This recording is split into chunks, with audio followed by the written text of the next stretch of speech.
In this video, we are going to be looking at changing improper fraction to mixed number. I hope you can still remember that in the previous video, I told you that an improper fraction is one in which a smaller number is in the denominator. For example, if I have 5 over 2, now 2, which is the denominator, is smaller. And so this is an example of an improper fraction. Now, how do I change this to a mixed number? Now look at what I'm going to do. I'm going to say 2 in 5. Now to make things very easy, it's like I count 5. And then I'm asking myself, how many 2's can I say in 5? So I have 1, 2, 1. 1, 2, 2. So I can see 2 2's in 5. So it means that 2 in 5 is 2 whole number. Remainder what? Remainder 1 all over 2. Do you understand that? 2 in 5 is 2, remainder 1. Then you have all over 2. Now if you want to confirm that you are correct, if you do 2 times 2, 2 times 2 is 4, plus 1 is 5. So if you turn this back to an improper fraction, you'll be getting 5 over 2. Do you understand? Let's take another example. So say I asked you to change 22 over 5 to mixed number. Now remember, you ask yourself, how many 5 can you see in 22? So 5 in 22 will give you 4. Remainder what? Remainder 2. And then you have all over 5. Do you understand? So 5 times 4 is 20. Plus 2 is 22 over 5. Does that make sense? Let's take another example. So we have 88 over 3. 88 over 3. Change this improper fraction to mixed number. Now look at what we are going to do. 3 in 88. Now we are going to do this. 3 in 8 is what? 2. Remainder 2. 3 in 28 is 9. Remainder 1.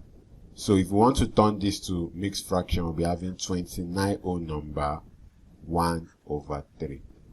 Does this make sense? 3 in 8 is 2. Remainder 2. 3 in 28 is 9. Remainder 1. So we have 29 whole number 1 over 3. Do you understand? Alright, so this just goes a long way to show you that you need to know your multiplication table very well. Let's take 2 more questions. Turn this improper fraction to mixed number. So we have 1, 2, 3 divided by 4. So let's go 4 here 1. 4 in 12 is 3. Then we have 4 in 3. That will give us 0, remainder 3.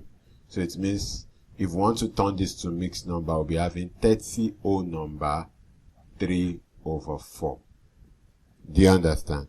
30 whole number 3 over 4. One more question.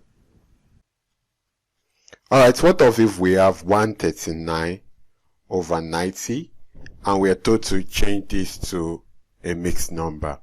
Now we have to ask ourselves, 90 in 139. How many 90 can we see in 139? Now this is a bit tricky, but I know that if I do 90 times 2, I will be having 2 times 0, 0, 2 times 9, 18. So it means that 90 in 139 will be 1. Do you understand? Because 139 is less than 180. Now to get the remainder, all I will do will be 139 minus 90. 9 minus 0 is 9. 3 minus 9 is impossible. I borrow 1. This becomes 13. 13 minus 9 will give me 4. So I have remainder 49 all over 90. Do you understand? So 90 in 139, 1. Now I'm going to do 90 times 1 is 90. So I'll be doing 139 minus 90, 49 all over 90. Now remember, I can confirm if my answer is correct by saying 90 times 1 is 90. So I have plus 49. 90 plus 49 will give me what? 139. So it means that my answer is correct. So always note, you can always confirm if you are correct by changing the mixed fraction back to improper fraction. For example, for this one, I have 5 times 4, 20, plus 2, 22 over 5. Can you see? 29 times 3 will give me 87, plus 1, 88. So this is correct, 88 over 3. Do you understand? 30 times 4 will give me 120, plus 3 is 123. So this is correct. So you could always confirm that you are correct by changing the mixed number back to improper fraction.